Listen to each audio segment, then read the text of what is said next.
햇살이 내리쬐는 서울의 거리, 12살 지훈이는 낡은 구두 닦기 도구를 들고 분주히 움직이고 있습니다. 작은 손으로 쥔 브러쉬를 구두에 쓱쓱 문지르는 모습이 어른스러워 보이죠.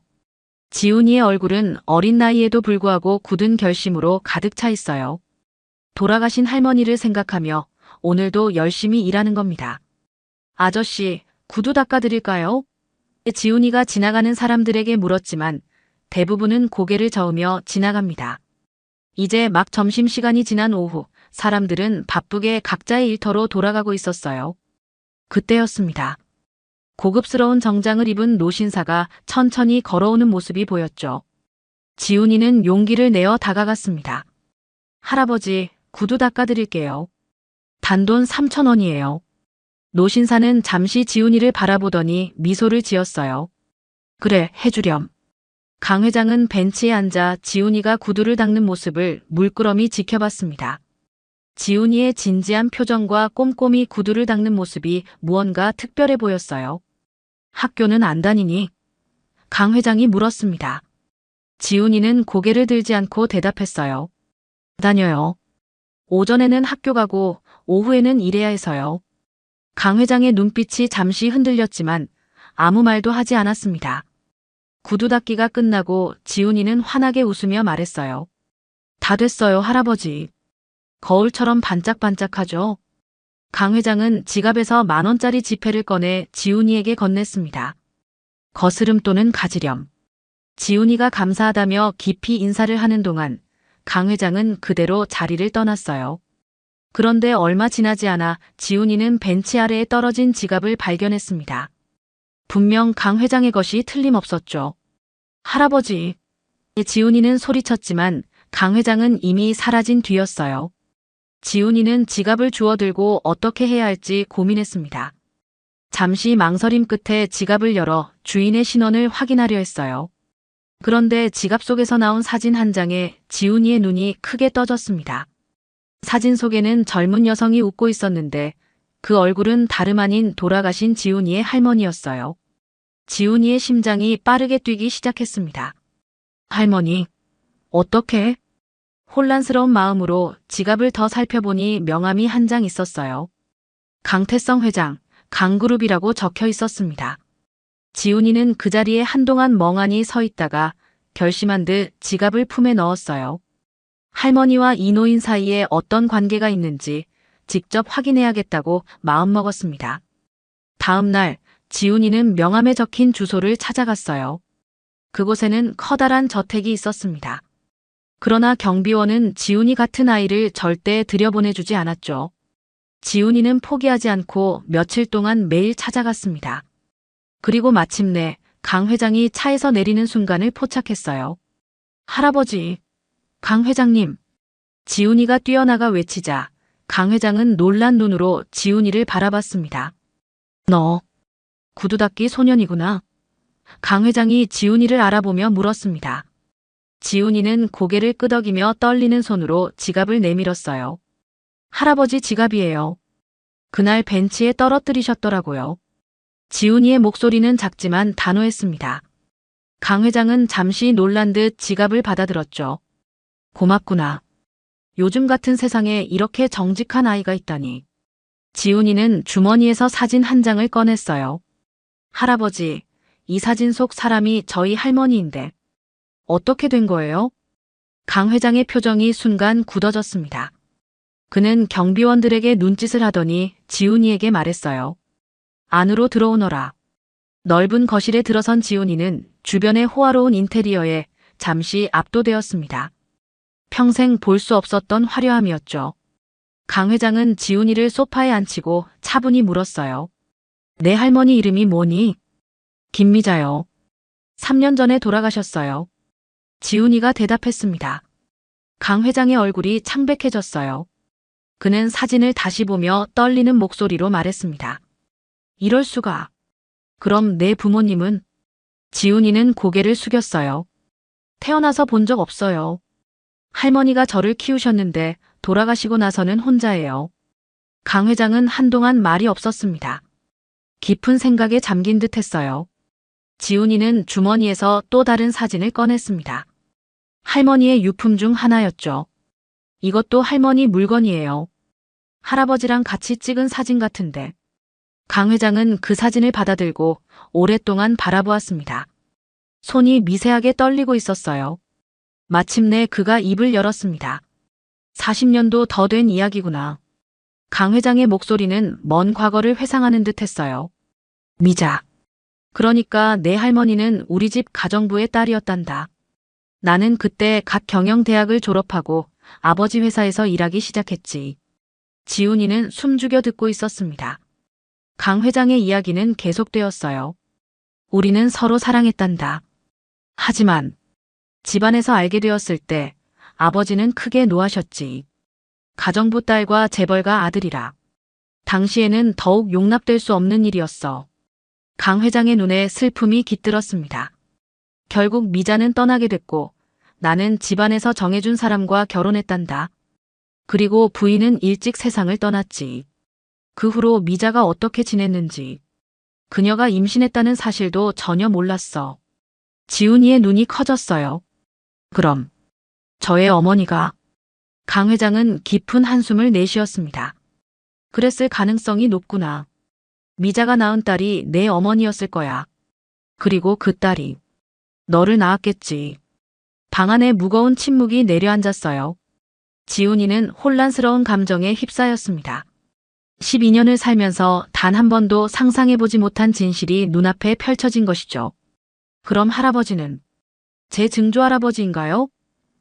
지훈이가 조심스럽게 물었습니다. 강 회장은 고개를 저었어요. 아니다. 미자의 딸이 내 어머니라면 내가 바로 내 할아버지란다. 지훈이는 충격의 말을 잇지 못했습니다. 강 회장은 무언가 결심한 듯 일어났어요. 지훈아, 오늘부터 여기서 살자.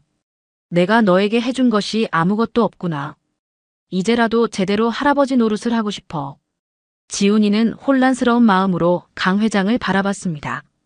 이제 자신의 삶이 어떻게 바뀔지 상상조차 할 수 없었어요. 강 회장의 집에서 처음 밤을 보낸 지훈이는 익숙하지 않은 환경에 잠을 이루지 못했습니다.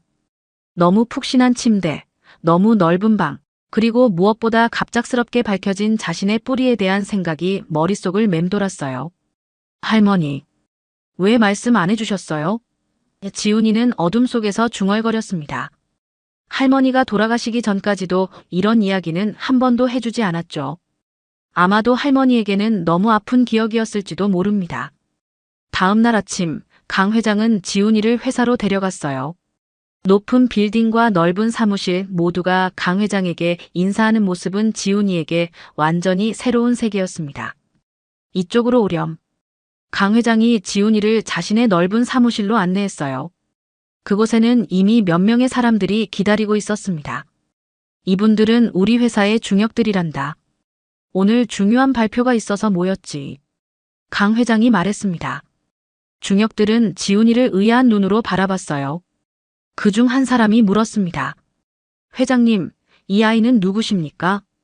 강 회장은 깊은 숨을 들이쉬더니 단호한 목소리로 말했어요. 내 손자다.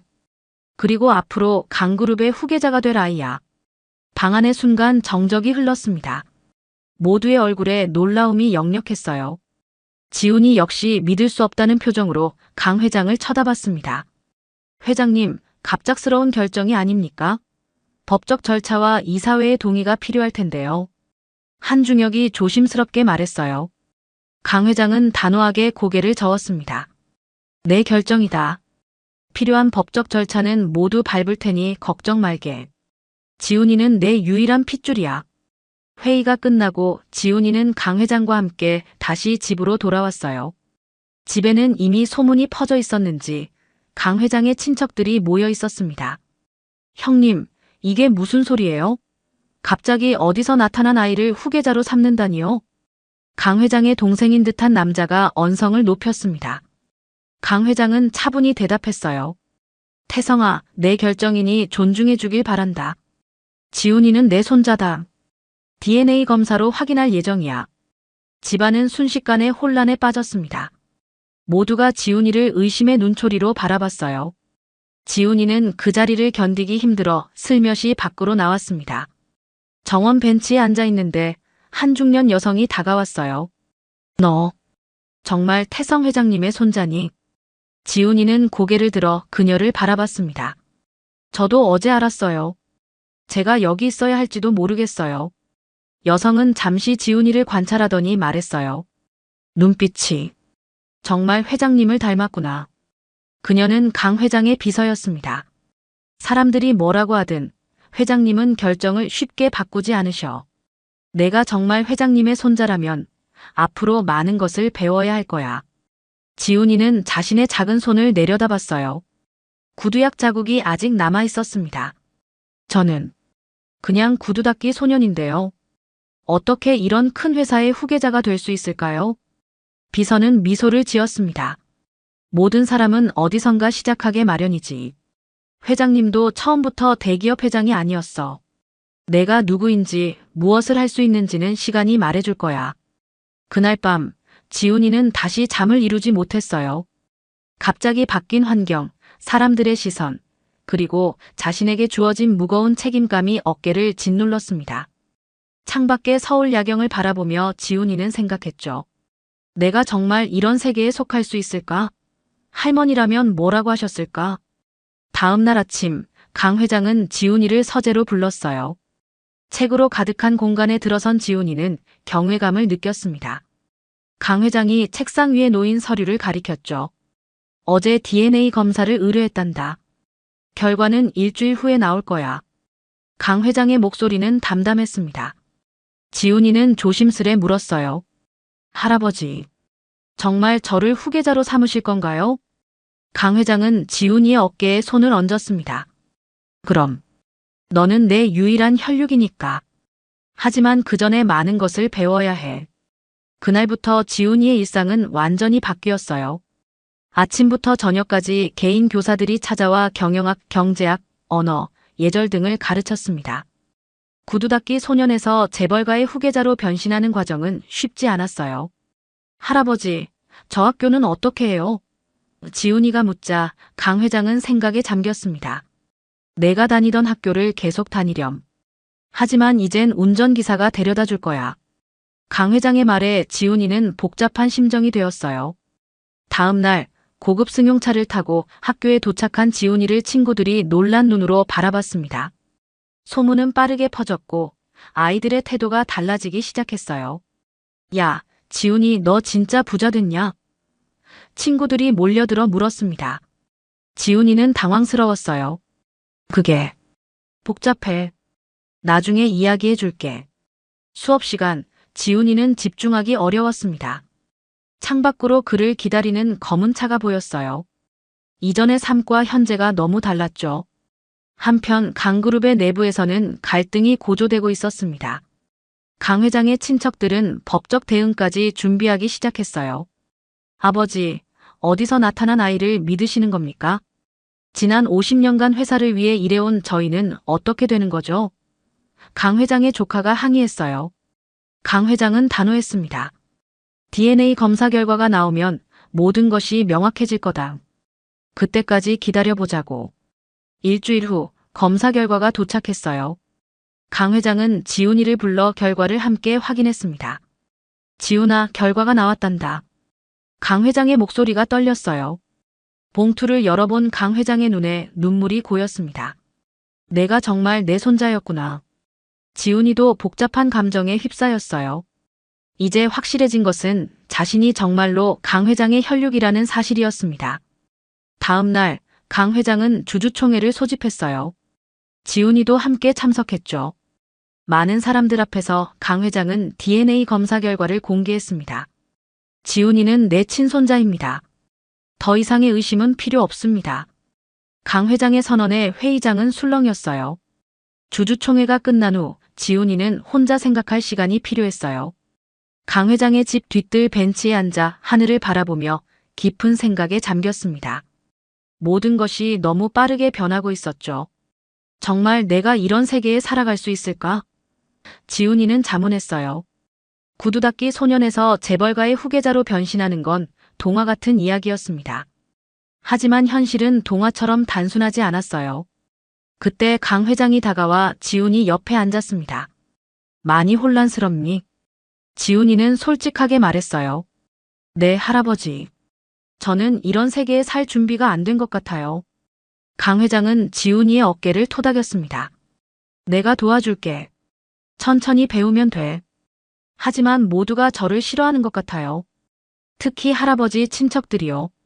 지훈이의 목소리에 걱정이 묻어났죠. 강 회장은 깊은 한숨을 내쉬었습니다. 그들은 내 재산과 회사를 물려받길 바랐어. 하지만 이제 내가 나타났으니 불안한 거지.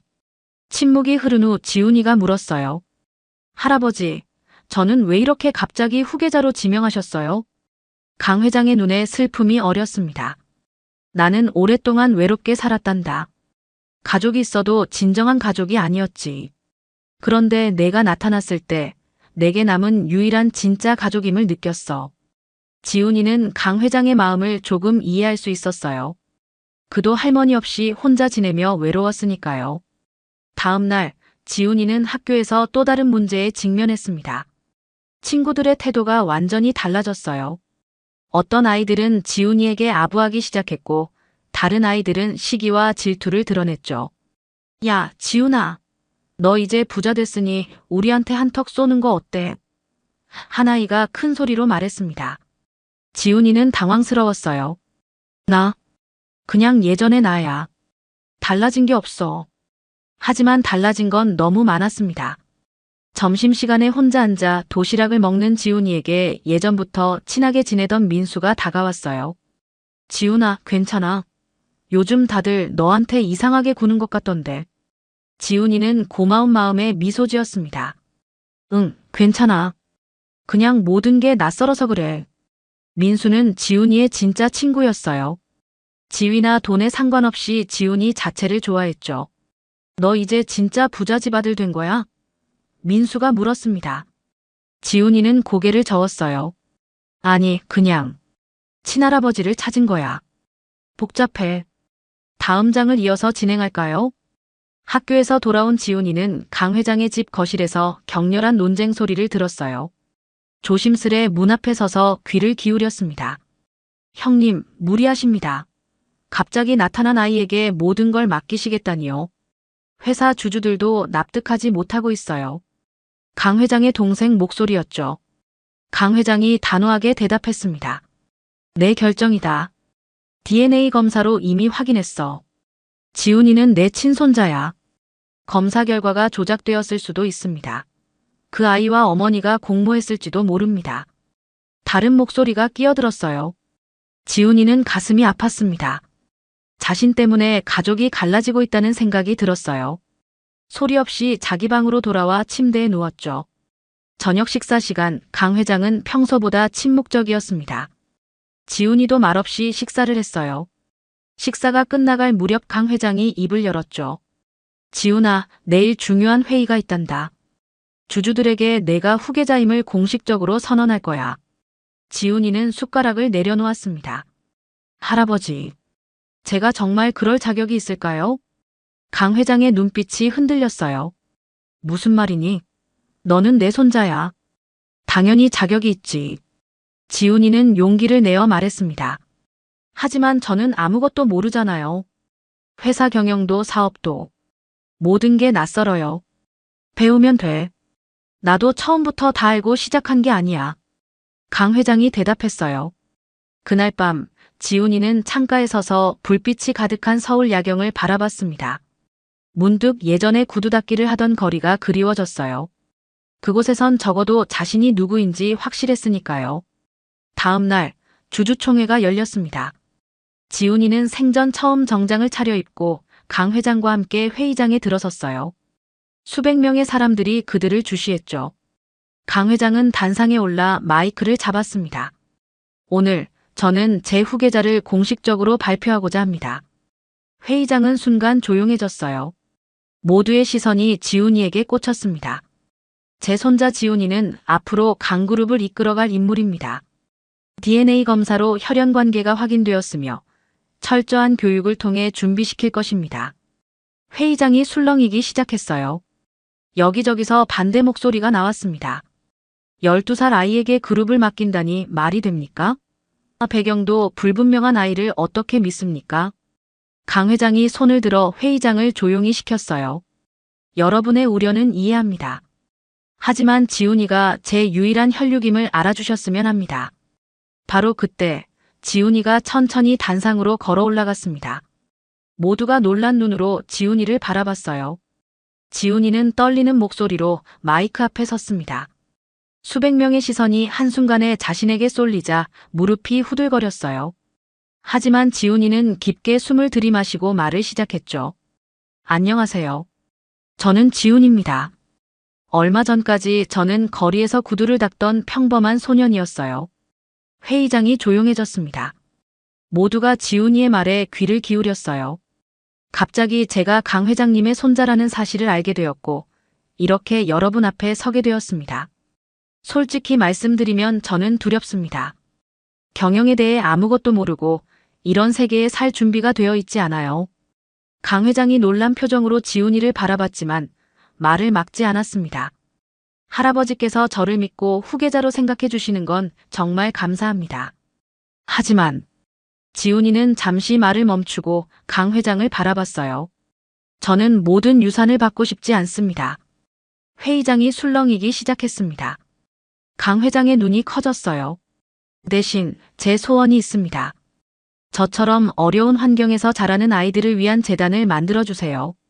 부모 없이 자라거나 가난한 가정의 아이들이 교육받고 꿈을 키울 수 있는 기회를 주는 재단이요.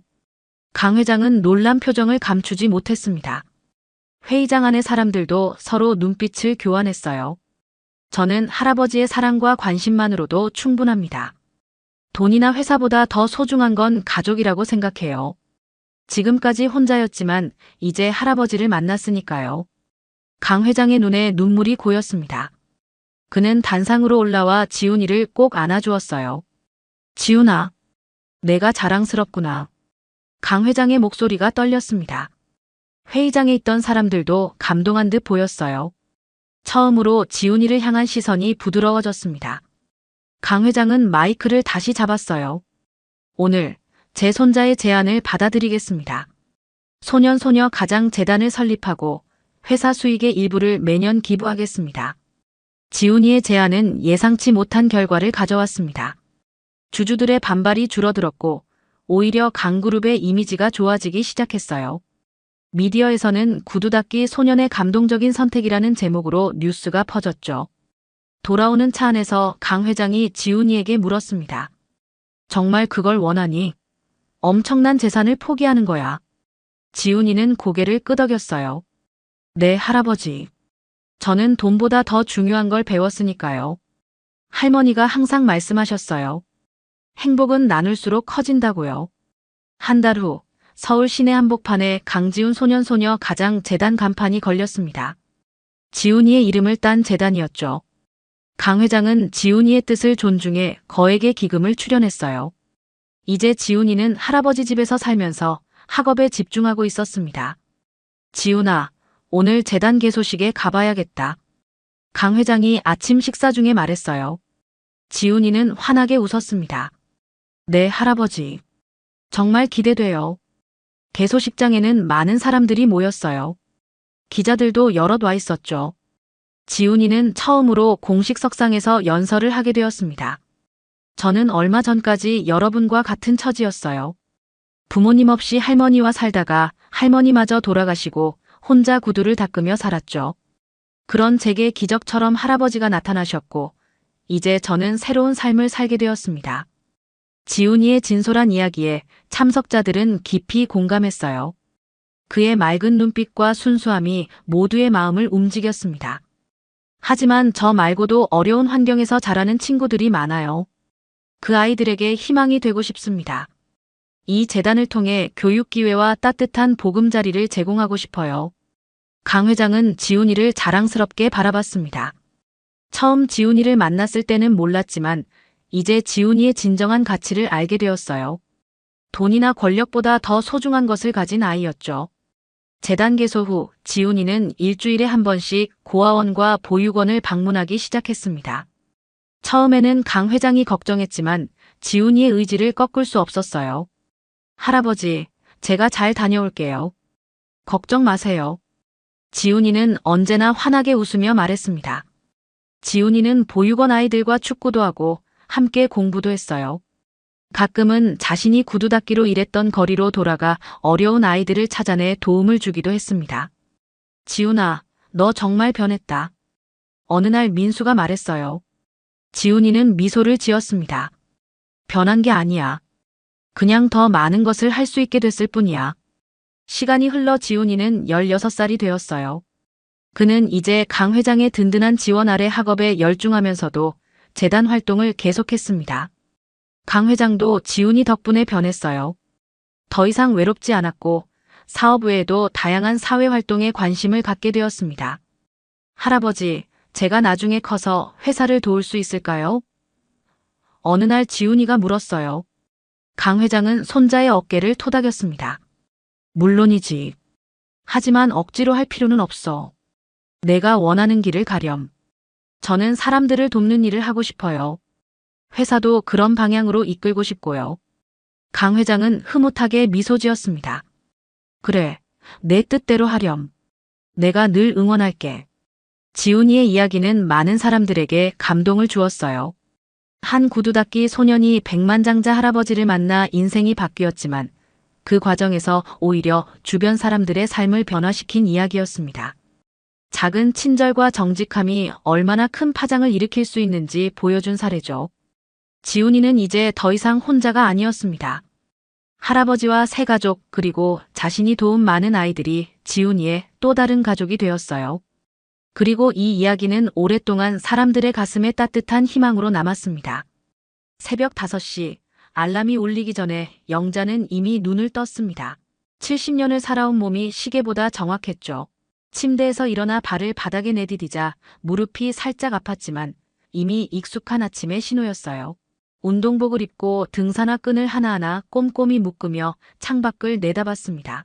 아직 어둠이 깔린 산자락이 희미하게 보였어요. 오늘도 같은 길이구나. 혼잣말을 중얼거리며 현관문을 나섰습니다. 손에는 언제나처럼 등산 스틱 2개가 들려 있었어요. 탁탁. 아스팔트를 두드리는 소리가 고요한 새벽을 깨웠죠. 가로등이 희미하게 비추는 동네 길거리는 고요했고 간간히 들리는 새소리만이 하루의 시작을 알렸습니다.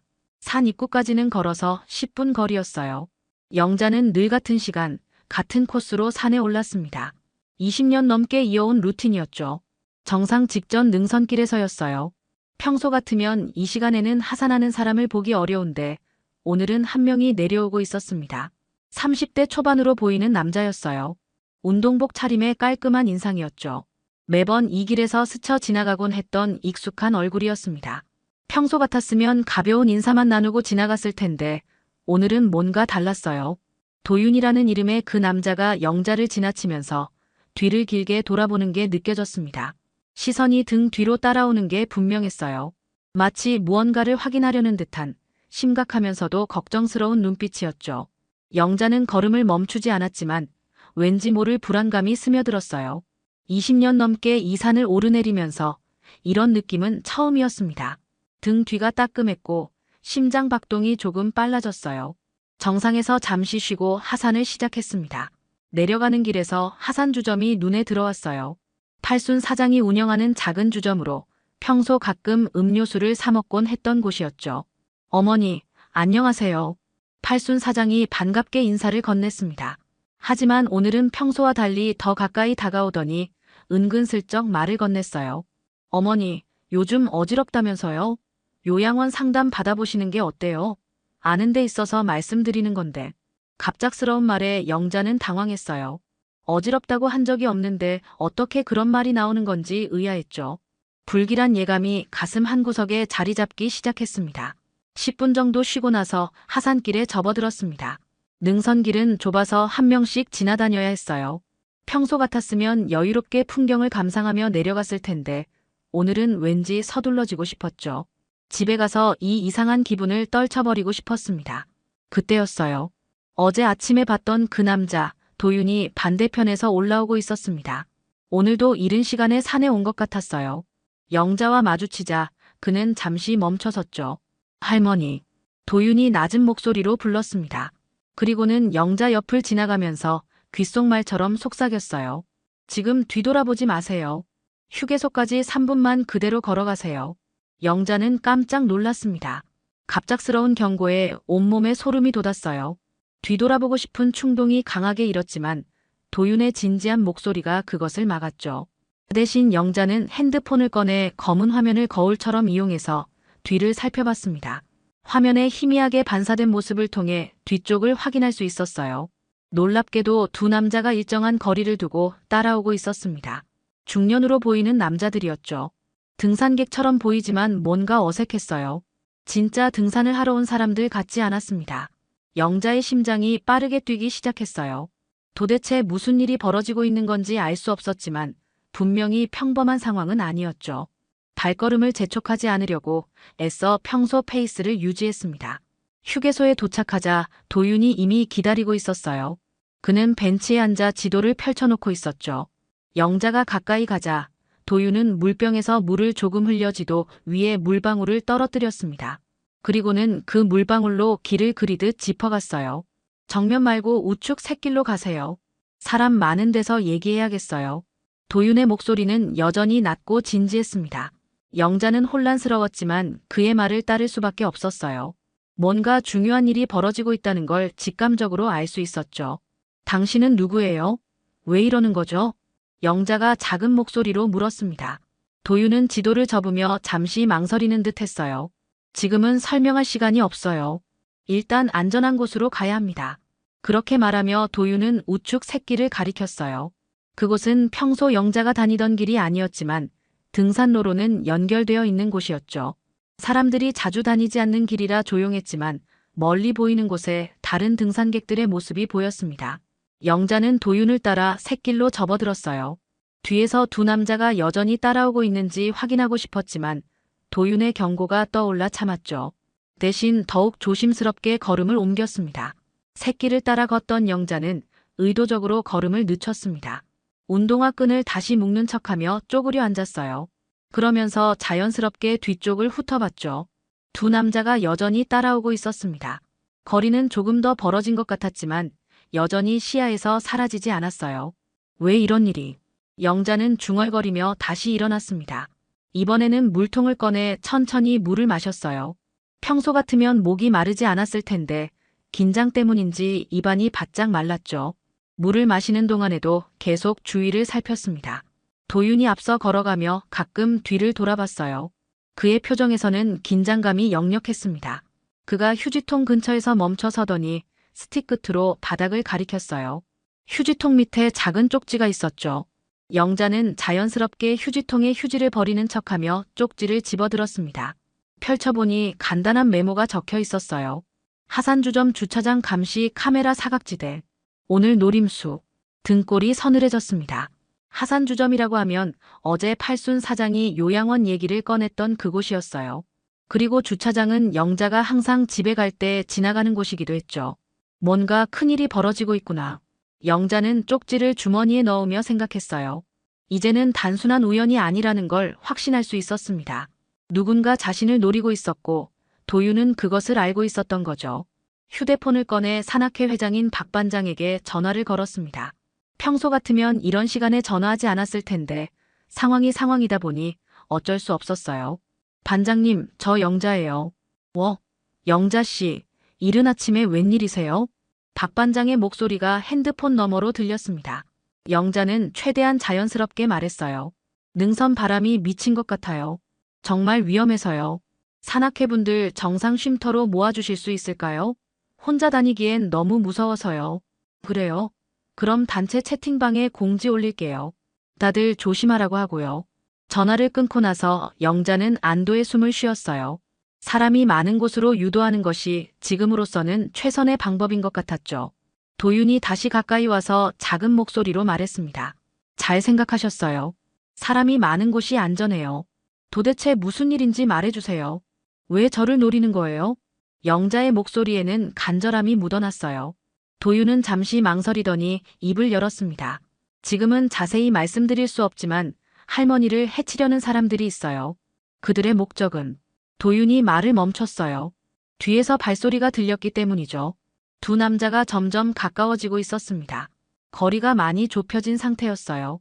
영자는 긴장했지만 평정심을 유지하려고 애썼죠. 쉼터까지 얼마나 남았나요? 10분 정도요. 조금만 더 버텨주세요. 도윤의 말에 영자는 고개를 끄덕였어요. 하지만 마음속으로는 계속 의문이 들었습니다. 도윤이 누구이길래 이런 상황을 알고 있는 걸까? 그리고 자신을 왜 도와주는 걸까? 앞서가던 도윤이 갑자기 걸음을 멈췄어요. 그리고 영자에게 손짓으로 조용히 하라는 신호를 보냈죠. 무슨 일인지 몰라도 심상치 않은 분위기였습니다.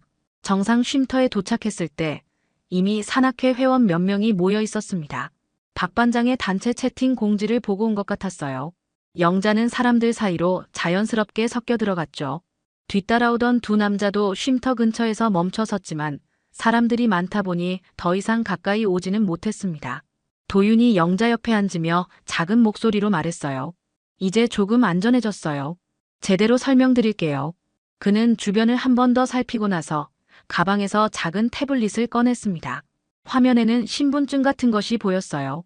저는 산악경찰 파견 수사관입니다. 할머니 관련 수상한 활동들을 몇 주 전부터 추적해왔어요. 영자는 깜짝 놀랐습니다. 산악경찰이라니 전혀 예상하지 못한 일이었어요. 수상한 활동이요? 할머니 체크카드로 소액 결제가 산 아래 여러 지점에서 매주 동일한 패턴으로 테스트되고 있었어요. 그리고 요양원 위임장 관련 서류들이 준비되고 있다는 정황도 포착했습니다. 도윤이 태블릿 화면을 넘기며 보여줬어요.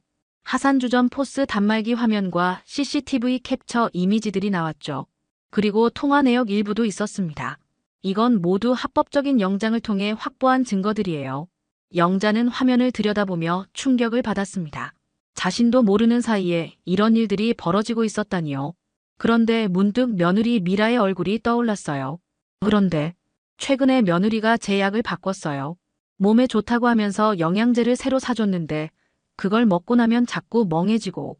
도윤의 표정이 심각해졌습니다. 그 영양제 혹시 아직 가지고 계세요? 집에 있어요. 왜요? 나중에 확인해 봐야겠어요. 지금으로서는 추측이지만 판단력을 흐리게 하는 성분이 들어있을 가능성이 있거든요. 영자는 등골이 서늘해졌어요. 며느리를 의심하고 싶지 않았지만 상황상 그럴 수밖에 없었죠. 그때 박 반장이 다가와서 말했습니다. 영자 씨, 바람이 정말 심하네요. 다들 일찍 하산하기로 했어요.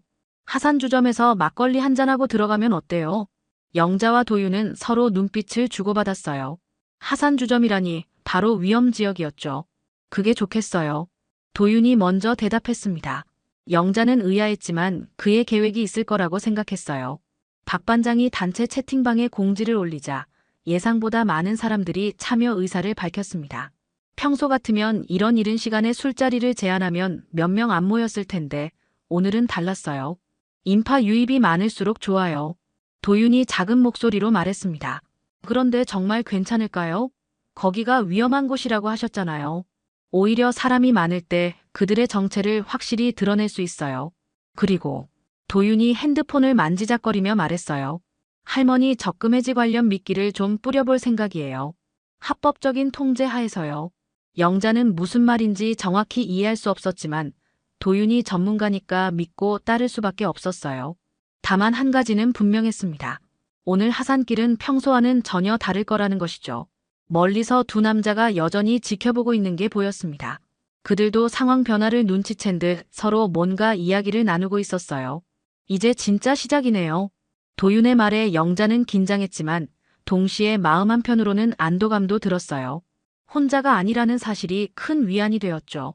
산악회 일행이 하산주점으로 향하는 동안 도윤은 휴대폰으로 무언가를 조작하고 있었습니다.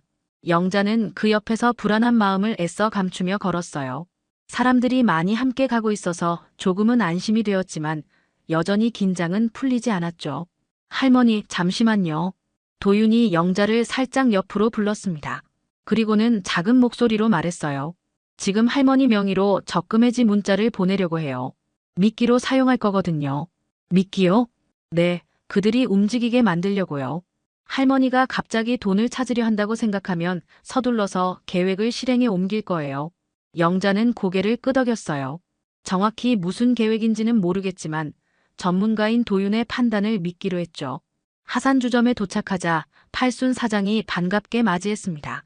하지만 영자가 보기에는 그의 표정이 평소와 달랐어요. 뭔가 당황스러워하는 기색이 역력했죠. 어머, 오늘 손님이 많으시네요.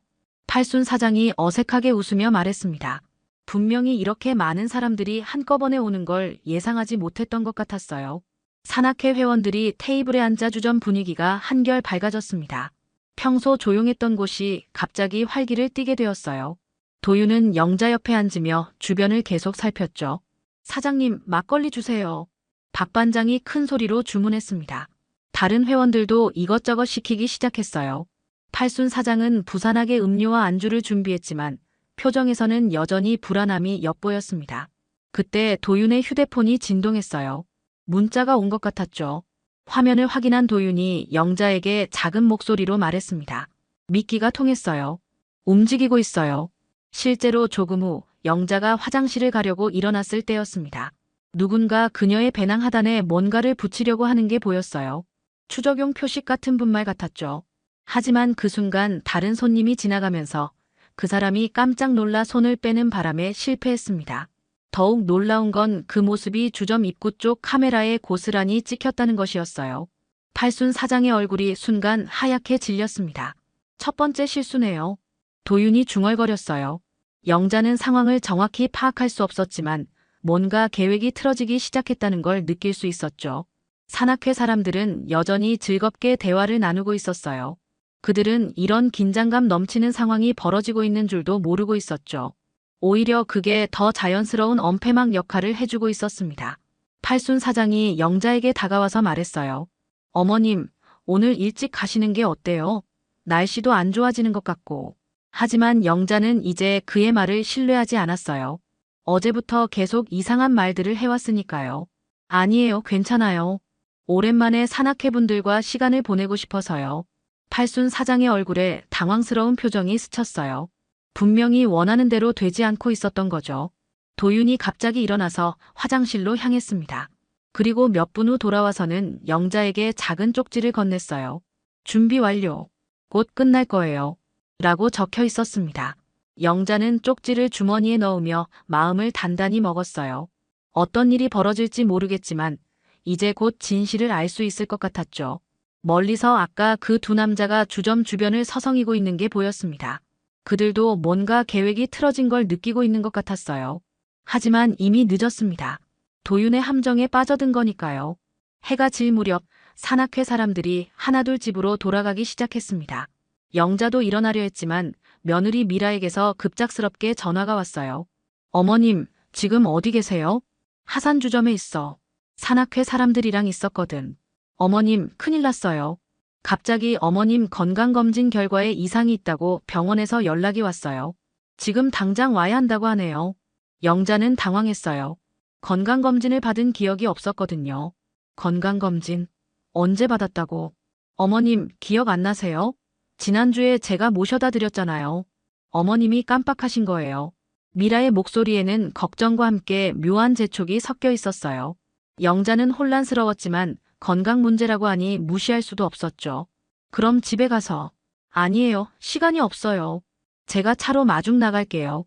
어머님은 주차장에서 기다리고 계세요. 응급병원 예약해놨어요. 전화가 끊어진 후 영자는 도윤을 찾아봤어요. 하지만 도윤은 보이지 않았습니다. 화장실에 간 것 같았죠. 시간이 급하다고 하니 쪽지라도 남겨두고 가야겠다고 생각했어요.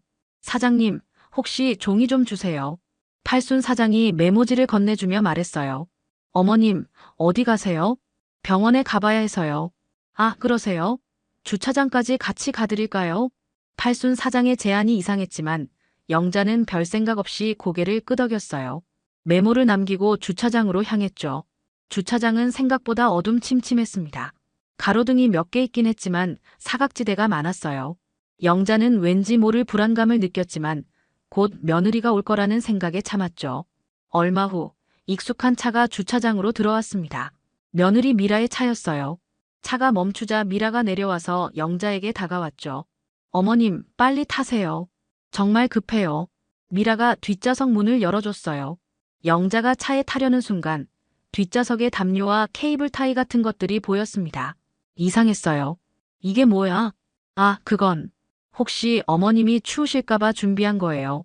미라의 설명은 어색했어요. 그때 차 반대편에서 두 명의 남자가 나타났습니다. 아침에 자신을 따라다니던 바로 그 남자들이었어요.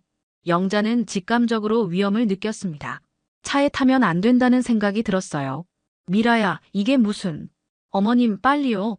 미라가 영자의 팔을 잡아당겼어요. 그 순간 영자는 가지고 있던 등산 스틱을 차의 브레이크 페달 사이에 끼워 넣었습니다. 오랫동안 요리를 해온 경험에서 나온 순발력이었어요. 차가 움직이지 못하게 하는 즉석 제동 장치였죠. 어머님, 뭐 하시는 거예요? 미라가 당황하며 소리쳤어요. 두 남자들이 더 가까이 다가왔습니다. 영자는 재빨리 호루라기를 입에 물고 3번 길게 불었어요. 산에서 위급할 때 쓰는 신호였죠. 소리가 주변에 크게 울려 퍼졌습니다. 조용히 해. 한 남자가 영자에게 다가오려 했지만 스틱 때문에 차가 움직이지 않아서 상황이 복잡해졌어요. 미라도 어쩔 줄 몰라 했죠. 그때 주차장 입구 쪽에서 발소리가 들렸습니다. 여러 명이 뛰어오는 소리였어요. 도윤의 목소리도 들렸죠. 영자 할머니. 하지만 상황은 이미 통제를 벗어났습니다. 한 남자가 영자의 뒤에서 팔을 붙잡았고 미라도 패닉 상태에 빠져 있었어요. 영자의 시야가 점점 흐려지기 시작했습니다. 도윤아. 영자가 마지막으로 중얼거리며 의식을 잃어갔어요. 주차장의 가로등이 점점 멀어져 갔죠. 주차장에 갑자기 밝은 조명이 쏟아졌습니다. 산악경찰과 형사팀이 사방에서 나타나며 현장을 포위했어요.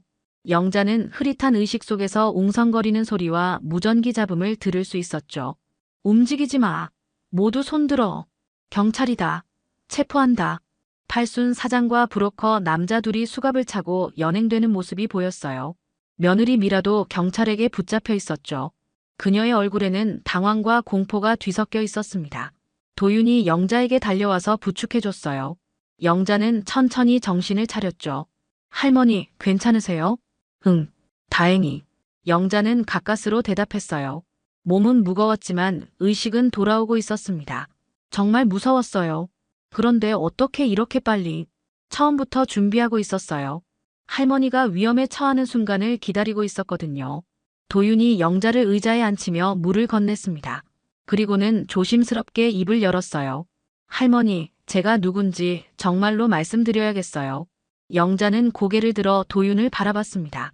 그의 눈빛이 진지했어요. 저는 정말 산악경찰 수사관이 맞아요. 하지만 할머니를 지키려는 이유가 따로 있어요. 도윤이 잠시 망설이더니 계속 말했습니다. 초등학교 때 매점에서 몰래 빵을 훔치던 아이 기억나세요? 영자는 눈을 크게 떴어요. 갑작스러운 질문에 당황했죠. 뭐라고? 할머니는 선생님이 아니셨지만 급식실에서 일하셨어요. 그때 절 따로 불러서 밥을 먹이시고 배고파도 훔치면 안 된다고 하셨잖아요. 영자의 기억이 조금씩 되살아났어요. 20여 년 전 초등학교 급식실에서 일할 때였죠. 그런 아이가 있었던 것 같았어요. 그 아이가 너였구나. 네, 맞아요. 그때 할머니 덕분에 제가 바른 길로 갈 수 있었어요. 도윤의 목소리가 떨렸습니다. IMF 때 저희 집 형편이 어려워서 굶는 날이 많았어요. 그런데 할머니가 동사무소를 통해 익명으로 식재료 박스를 보내주셨던 거 기록에 남아있더라고요. 영자는 그때 일이 어렴풋이 기억났어요. 어려운 아이들이 안쓰러워서 몰래 도움을 준 적이 있었죠. 그런 작은 일이 아니었어요. 저에게는 인생을 바꾼 큰 일이었거든요. 도윤이 손수건으로 눈가를 닦았어요. 그래서 할머니에게 위험이 닥쳤다는 걸 알았을 때 꼭 지켜드려야겠다고 생각했어요. 영자도 눈물이 났습니다. 그렇게 오래전 일이 이런 식으로 돌아올 줄은 몰랐어요. 형사 한 명이 다가와서 설명했어요. 며느리의 동기는 시아버지 재산 단독 상속이었습니다. 치매 프레임을 씌워서 요양원에 보내고 위임장을 받아내려 했어요. 대포 통장까지 만들어서 소액 결제 패턴을 만들고 있었고요. 영자는 충격을 받았어요. 며느리가 그런 계획을 세우고 있었다니요. 그래서 제 카드로 이상한 결제가. 네, 할머니 판단력을 흐리게 하는 약물도 영양제에 섞어서 먹였고요. 모든 증거가 확보됐습니다. 영자는 한숨을 깊게 쉬었어요. 믿었던 사람에게 배신당한 기분이었지만 동시에 안도감도 들었죠. 이제 진실을 알았으니까요. 할머니, 정말 죄송해요. 더 일찍 말씀드렸어야 했는데. 아니야. 내가 지켜줘서 고마워. 그때 그 작은 친절이 이렇게 돌아올 줄이야. 영자가 도윤의 손을 잡으며 말했어요. 작은 선행이 결국 자신을 구원해준 셈이었죠. 한 달이 지난 후 영자는 다시 새벽 5시에 눈을 떴습니다. 그동안 많은 것이 변했지만 20년 넘게 지켜온 루틴만은 그대로였어요. 운동복을 입고 등산화 끈을 묶으며 창밖을 내다봤죠. 산자락이 평화롭게 보였습니다. 현관문을 나서자 익숙한 소리가 들렸어요. 탁탁. 등산 스틱을 두드리는 소리였죠. 하지만 오늘은 혼자가 아니었습니다. 손자 민준이 옆에서 따라오고 있었어요. 할머니, 정말 매일 이렇게 일찍 일어나세요? 응, 20년 넘게 그래왔어. 민준은 고등학생이 되어서 방학 동안 할머니 집에 머물고 있었어요. 그 사건 이후로 가족들이 영자를 더 자주 찾아오게 되었죠. 산 입구에 도착하자 도윤이 기다리고 있었습니다. 그는 약속대로 매일 아침 영자의 산행에 동행해주고 있었어요. 할머니, 안녕하세요. 민준아, 오늘도 함께 가는구나. 네, 도윤 형. 할머니가 정말 대단하시더라고요. 민준이 웃으며 대답했어요. 도윤과도 금세 친해졌죠. 세 사람은 함께 산길을 오르기 시작했습니다. 영자는 여전히 자신만의 리듬을 유지했지만 이제는 혼자가 아니라는 안정감이 있었어요. 하나, 둘, 셋, 넷. 영자가 숨을 고르자 민준도 따라했어요. 그 모습이 귀여웠죠. 첫 번째 쉼터를 지나면서 도윤이 말했어요. 할머니, 하산주점 소식 들으셨어요? 무슨 소식? 시민 안전 캠페인 부수로 바뀌었어요. 이제 그곳에서 어르신들 안전 교육도 하고 상담도 해주고 있대요. 영자는 기분이 좋았어요. 나쁜 기억이 있던 곳이 좋은 곳으로 변한 거니까요. 그리고 산악회에서 어르신 동행제도 시작했다면서요? 박 반장님이 제안하셨어요. 혼자 다니시는 어르신들과 함께 산행하는 거예요. 도윤이 웃으며 설명했어요. 지역 공동체가 더 끈끈해진 것 같아요. 할머니 덕분에요. 능선길에 올라서자 아름다운 풍경이 펼쳐졌습니다. 가을이 깊어져서 단풍이 절정이었어요. 민준이 감탄하며 사진을 찍었죠. 할머니, 여기서 사진 한 장 찍을까요? 그래, 찍자. 세 사람이 함께 사진을 찍었어요. 영자의 얼굴에는 평화로운 미소가 떠올랐습니다. 정상에 도착해서 쉬고 있을 때 영자가 문득 말했어요. 그때 생각해보니까 정말 작은 일이었는데. 할머니, 도윤이가 어렸을 때 밥 한 끼 먹여준 거 말이야. 그때는 그냥 배고픈 아이가 안쓰러워서 한 일이었는데. 도윤이 고개를 끄덕였어요. 그 작은 일이 이렇게 큰 도움이 될 줄 몰랐어. 할머니가 가르쳐 주신 거예요. 작은 친절이 얼마나 큰 힘이 되는지를요. 민준이 궁금해하며 물었어요. 할머니, 무슨 이야기예요? 영자가 그때 일을 간단히 설명해 줬어요. 민준은 신기하다는 듯이 들었죠. 할머니, 정말 멋있으세요. 영화 같아요. 영화라니, 그냥 살다 보니 그런 일이 있었던 거야. 하산길에 접어들면서 도윤이 말했어요. 할머니, 오늘도 같은 시간, 같은 코스 지켜드릴게요. 고마워. 하지만 너무 부담 갖지는 마. 이제 무서운 일은 없을 테니까. 아니에요. 이제는 의무가 아니라 즐거움이에요. 영자는 흐뭇했어요. 그 사건을 통해 새로운 가족 같은 사람을 얻은 셈이었죠. 집에 도착해서 민준과 도윤을 배웅하며 영자는 생각했어요. 인생에서 벌어지는 모든 일에는 다 이유가 있는 것 같았습니다. 어려운 순간도 있었지만 결국은 더 소중한 것을 얻게 되었으니까요. 배고픈 아이한테 밥 한 끼 준 게 이렇게 돌아올 줄이야. 영자가 혼잣말을 하며 집으로 들어갔어요. 내일도 같은 시간, 같은 코스로 산에 오를 생각에 마음이 설렜습니다. 이제는 혼자가 아니니까요.